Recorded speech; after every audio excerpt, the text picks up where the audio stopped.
Not on the door, on the window. My second-floor bedroom window. At first, I thought I was dreaming. A soft, deliberate tap tap tap. Like someone knocking with the knuckle of a finger. Not impatiently but with purpose. I opened my eyes and stared into the darkness. It was to 12 a.m. Then it came again, tap, tap, tap. I froze. My bed was next to the window. I could feel a presence. I didn't dare look. My heart was hammering. The street outside was empty and I was alone. Completely alone, or at least I thought I was. Slowly, I turned my head. There, just outside the window, was a man. Not just any man.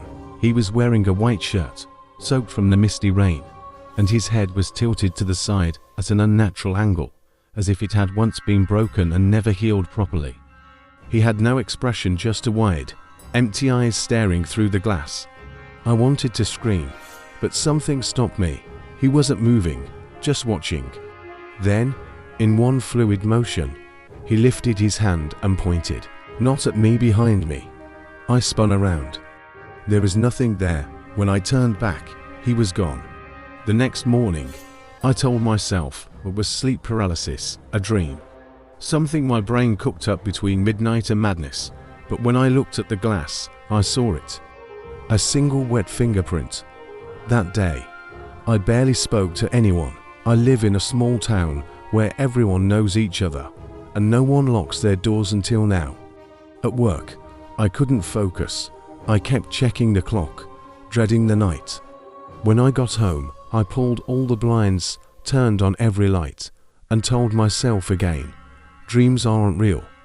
But at exactly to 12 a.m., I heard it, tap, tap, tap, and this time, he wasn't outside the window. He was inside the room.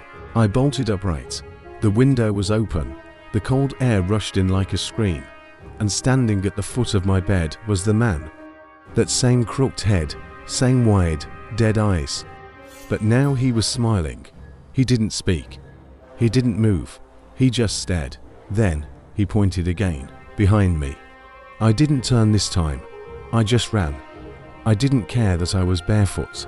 I ran out the door, down the stairs, into the street. My neighbors found me shaking, barefoot in the cold. The police came. They searched the house. No signs of forced entry. No fingerprints. The window was locked from the inside. They asked if I'd been drinking, taking anything. They didn't believe me. I tried to stay at a friend's place. I slept on the couch. But that second night, at exactly to 12 a.m., something knocked on their window 3 times. They laughed, thought it was a bird. I didn't sleep. The next day, I researched everything I could. Hauntings, hallucinations, spirits, sleep demons.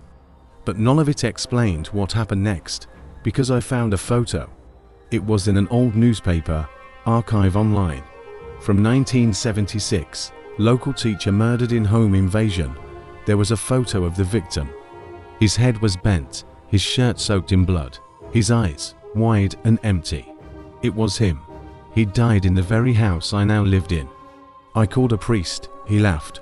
A ghost, he said, wouldn't knock. Demons don't ask for permission unless they want to enter.